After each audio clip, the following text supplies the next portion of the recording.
Hey, Bob, Coach. I know you're a Tiger. You okay, Bob? Now that you're here, I'm great. I'll let Curtis ask his question. Coach, coming off of just a tough loss at Alabama, and then you're right back on the road a couple days later. How important was it for the guys to respond and bounce back the way they did to just kind of recapture the momentum they had during that streak? Yeah, I mean, obviously, we played so well during the streak. I think it's 9 out of 11 games now where we've held our opponent under 40% from the field.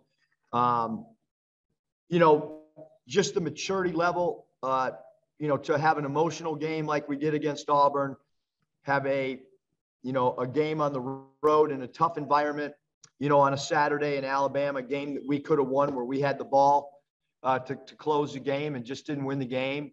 Tough 1-point loss against, a really good team. And we just continued to talk about, we couldn't have a hangover loss and had to put it aside. And we fought and scrapped and put ourselves in a position to beat Alabama, but we were unable to, and we couldn't let that linger into this game. I thought our, pre-game approach in the locker room, they were fired up to play. They respected Missouri a great deal. And I think that's why we came out and played so well. The lead on the road for 38 minutes, really, really hard to do on the road. And then, the first game against Missouri was really Trey Wade's kind of breakout performance. And I know he had a couple maybe down games here recently, but gave you a double-double tonight. What did you see from him? He was phenomenal. I mean, we've been joking with him and told him to enter the box score a little bit. And, we play him even though, he might have a lot of zeros, but it's because he does all the intangible things. And he's a really big key to this winning streak, a huge key. And, he did enter the box score. I meant rebound to get in the box score. He came out aggressive. I think he took our first 4 shots tonight. Couple of them design plays, but a couple he was trying to enter the box score. Scotty. Hey, Coach Stan came in, talked to us and said that Coach Smart did a good job of letting the guys know that, when Kobe Brown has success that Mizzou typically does too, or that's kind of the way it's gone in league play. What did you think of the way that you guys defended him, kind of made him a real non-factor? Yeah, I mean, I just think, our philosophy's always been, to try to take the star players out. And we talked about, having an extra defender that we call a spy on him. And then we talked about bluff stunting. And, I thought that all of our guys, did a good job of covering the boxes and elbows every time that Kobe Brown had the ball. And to hold him to 3 of 10, phenomenal. He only got 1 offensive rebound. And we know the numbers. I mean, we talked over and over to our team about the numbers of what their record was when he scored 10 or more, and when he's held under that number. So it was important for us to focus on him as much as anybody. Pickett really hurt us in the first half. And so what we did at halftime is we completely made that adjustment and switched and had the spy on Pickett. And I thought our guys were able to adjust on the fly very, very quickly. To go from Brown to Pickett, in that second half. I asked you yesterday about Stan shooting the ball so well on the road, playing well away from home. He did it again tonight.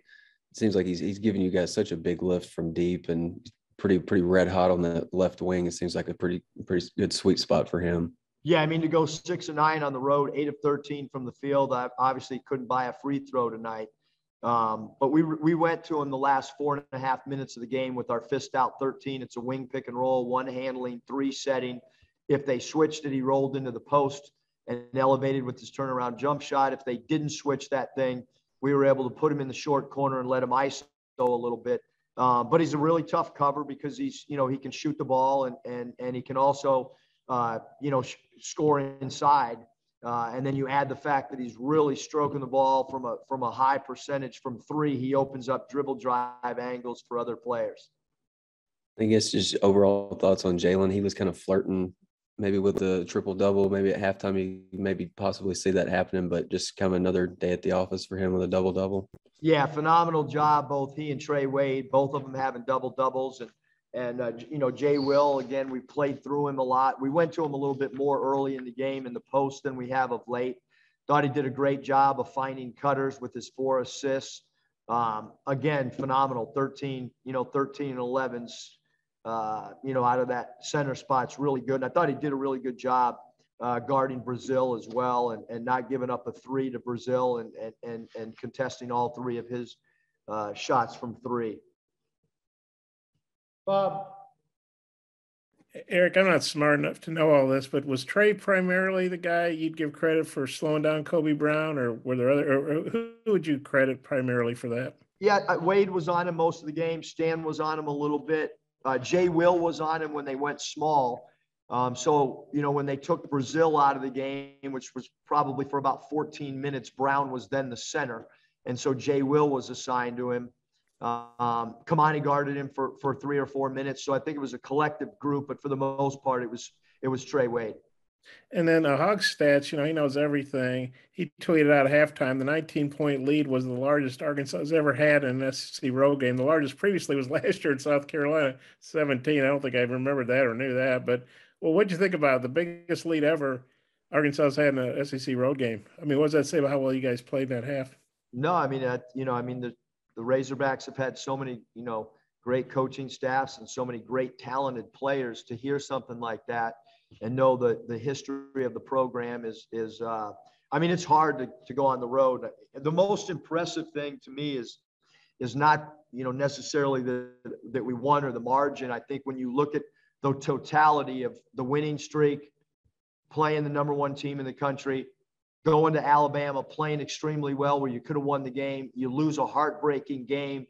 Because I haven't slept much since that Alabama game at all, to be honest with you. I've been in a really crappy mood, and didn't want to pet my dog and didn't want to talk to anybody. And the guys put it, behind them, and I'm really impressed with the mental makeup of the group right now. And then, to beat them by 44, and you said the guys were fired up. I guess, what does that say about the mindset? Not taking them lightly, not, taking them for granted, even though you blew their doors off the last time. Yeah, I mean, we talked about other teams that have won big in certain games and then come back and lost the second game. We've used us as an example of how we, got hammered at LSU and hammered at, Bama, and then, the next game when we played at home, the tide changed really quickly. And so I think those two examples, and continuing to talk about and educate, just like, hey, this last game, take all those themes, wipe them away. They absolutely mean nothing. Hold on, I'm leaking. Mike, can you take this off? I'm going to be freaking soaked the whole flight. God dang it. We got to do something about our trainers wrapping taping. Sorry about that. That's okay. I said one more. 5 guys with 11 or more between, I guess, 23 and 11 tonight. What about your balance? How big was that?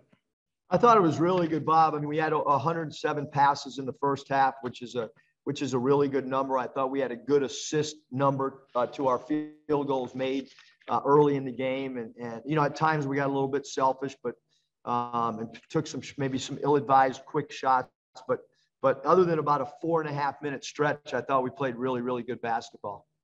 Okay, thanks. I already got Shakespeare's tonight, so that'll be good for the ride home. I hear it's awesome. Best place in Columbia, right? It's pretty good. I got to talk to you. I went on a long walk today too, Bob. So I got to talk to you about Columbia and give you my true thoughts in private. Christina, final question, please. Bob took mine. I'm all good. All right. Thanks, Coach. Appreciate it.